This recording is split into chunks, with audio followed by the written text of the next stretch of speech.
Burke has inpatient care for patients who've had a stroke, patients who've had a spinal cord injury, or patients who've had a traumatic brain injury. Usually at the hospital, they focus on the visible issues, the walking, the talking, and the caregivers don't realize that there are a lot of other issues that are going to come up that aren't visible. Things like the behavioral and the emotional issues. After rehab, I had no idea of the amount of work that was going to be entailed with him at home. We have to work with the caregiver, a family member, could be a friend, it could be a variety of people, to prepare them how they're going to take care of this patient post-hospital care. We recognize how important it is for caregivers to get their needs met, and that is really the key to our success. We were together more than 30 years, and we played tennis and rode bicycles together, and he was really into a lot of ballroom dancing on top of that, and he played the guitar and sang beautifully. It was really great, and that all went up in smoke.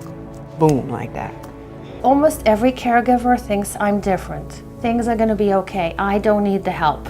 But they're wrong.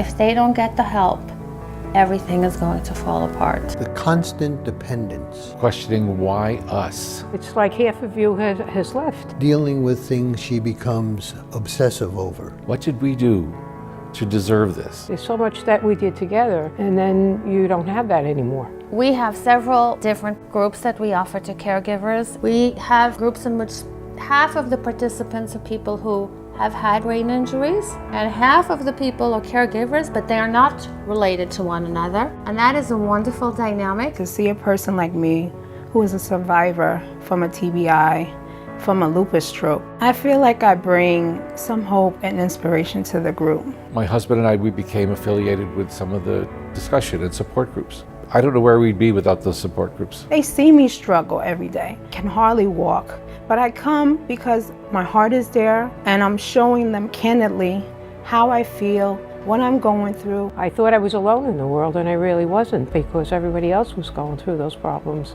as well. We talk about everything. We go out to lunch afterwards. It's very noticeable when he comes home. I'm almost wishing he could go to group every day. Even though they've lost so many things, they have a new community that understands them, that validates how they feel. They're like mothers to me, angels. I have gotten so much encouragement to go away for a weekend. Reading a book, going to get your nails done, your hair done, whatever it may be. Those little respites will help you to find yourself again. It just really touched my heart to know that people care much for me.